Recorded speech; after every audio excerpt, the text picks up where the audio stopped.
Ningependa kuwajulisha kuwa hali ya usalama wa nchi inaendelea kuimarika siku hadi siku. Aidha, Jeshi la Polisi linaendelea kutimiza majukumu yake ya msingi, ikiwemo ya kuhakikisha linasimamia uwepo wa amani, utulivu na usalama. Katika hili, Jeshi la Polisi linatoa shukrani kwa wananchi na wadau mbalimbali wanaoendelea kutoa ushirikiano wa kiwango kikubwa katika kulinda na kuimarisha amani ya nchi. Hata hivyo, kama Jeshi la Polisi lilivyoeleza katika taarifa yake ya tarehe 3 mwezi wa 12 2025 kwamba upo uhalifu unaoendelea kupangwa na kuhamasishwa kwenye mitandao ya kijamii na kwenye makundi ya baadhi ya watu wakihamasisha kile wanachokiita maandamano ya amani na yasiyo na kikomo kuanzia tarehe 9 mwezi wa 12 2025. Jeshi la Polisi kwa kushirikiana na vyombo vingine vya ulinzi na usalama vinaendelea kuchukua hatua stahiki dhidi ya uhalifu huo unaopangwa, hivi wananchi msiwe na hofu.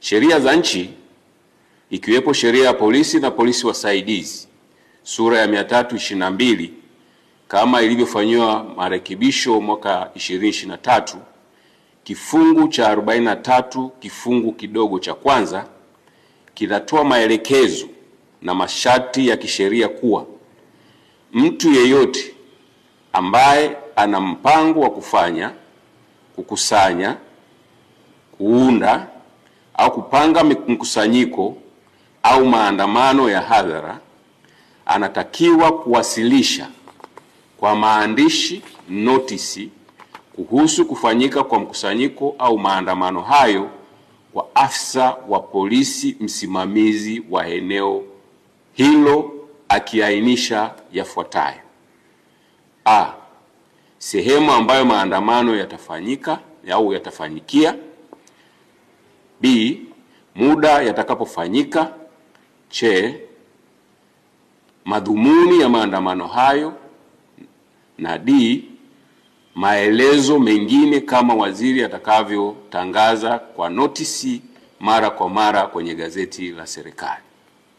Aidha, kifungu hicho cha 43 kifungu kidogo cha pili kinaeleza kwamba pale ambapo mtu amewasilisha taarifa kwa maandishi kulingana na kifungu kidogo cha kwanza, anaweza kuendelea kuitisha, kukusanya, kuunda au kuandaa mkusanyiko au maandamano hayo kama yalivyopangwa, isipokuwa na mpaka atakapopokea amri kutoka kwa afisa wa polisi msimamizi wa eneo ikieleza kwamba mkusanyiko au maandamano hayo hayatafanyika kama ilivyotaarifiwa. Kifungu cha 43 kifungu kidogo cha tatu kinaeleza kwamba afisa wa polisi ambaye taarifa imewasilishwa kwake kulingana na kifungu kidogo cha kwanza hatatoa amri ya kusitisha chini ya kifungu kidogo cha pili kulingana na taarifa iliyowasilishwa, isipokuwa ameridhika kwamba kufanyika kwa mkusanyiko au maandamano hayo kuna uwezekano wa kusababisha kuvunjika kwa amani au kuathiri usalama wa taifa au kudumisha amri kwa umma au kutumika kwa madhumuni au dhumuni lolote lisilokuwa halali.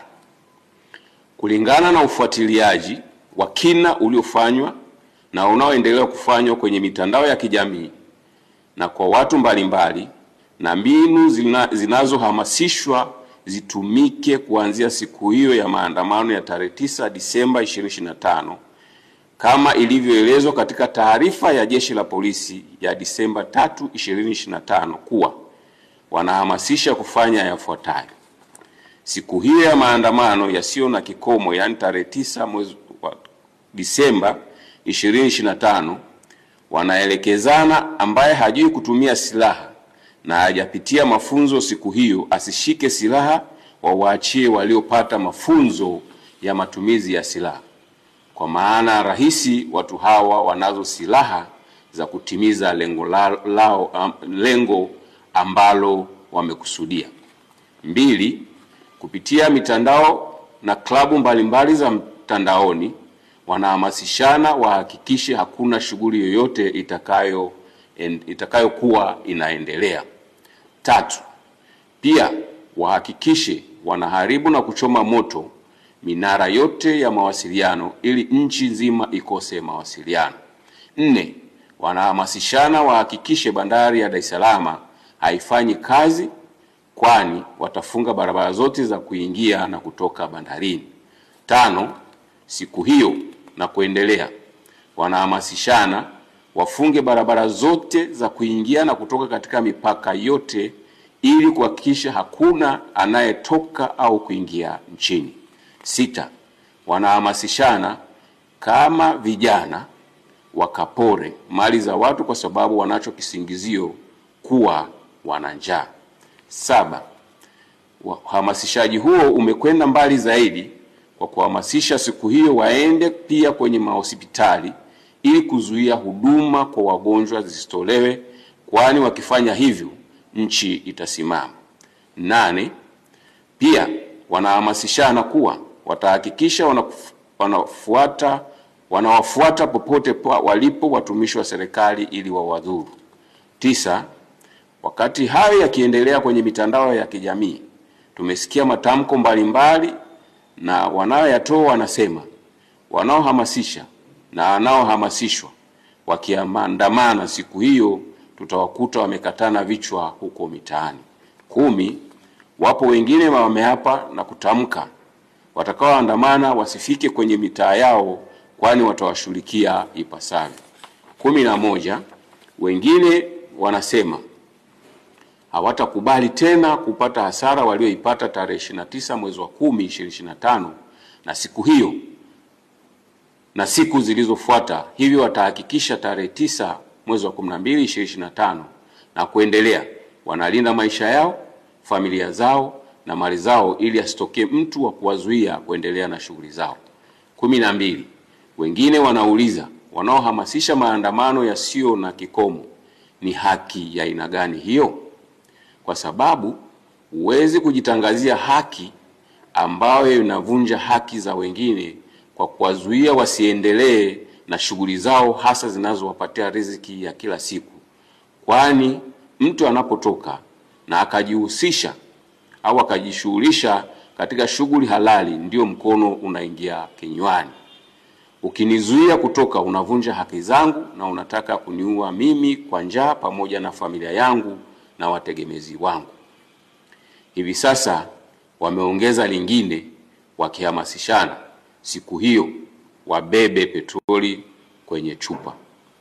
Hivyo kulingana na sheria ya polisi na polisi wasaidizi inayotoa maelekezo na masharti ya kufanya, kukusanya, kuunda au kufanya mkusanyiko au maandamano, na kutokana na mbinu za kihalifu ambazo zimebainika wakihamasishana kuzitumia kuanzia tarehe 9 Disemba 2025, maandamano hayo yanayopewa jina la maandamano ya amani na yasiyo na kikomo yamekosa sifa za kisheria za kuyaruhusu kufanyika. Na kwa kuwa yametangazwa kufanyika nchi nzima na wanaohamasisha hawana anwani maalum zaidi ya kuona namba nyingi za simu za mataifa ya nje ya Tanzania na za ndani ya Tanzania, akaunti za mitandaoni za nje na ndani ya nchi ambapo wamiliki wake ndio wanaohamasisha maandamano hayo, na kwa kuwa hakuna barua yoyote iliyofikishwa au kupokelewa na ofisi yoyote ile ya mkuu wa polisi wilaya hapa nchini ya kutoa taarifa ya kufanyika maandamano hayo hadi leo, Jeshi la Polisi linapiga marufuku maandamano hayo yaliyopewa jina la maandamano ya amani yasiyo na kikomo yasifanyike. Hivyo, Jeshi la Polisi linatoa wito kwa Watanzania na wasio Watanzania ambao wapo ndani ya nchi wayakatae yanayohamasishwa, waendelee kuyakemea na wasishiriki. Aidha, Jeshi la Polisi linatoa wito kwa Watanzania wote pale watakapoona jambo lolote lisilo la kawaida au lenye viashiria vya kiuhalifu au la kuhatarisha amani na usalama wa nchi yetu, wasisite kutoa taarifa kupitia simu namba 111 112 0699 998899 au 0787 66 83 06 au kwa ujumbe kupitia kiunganishi cha mfumo wa kutoa taarifa, yani taarifa.tpf.go.tz.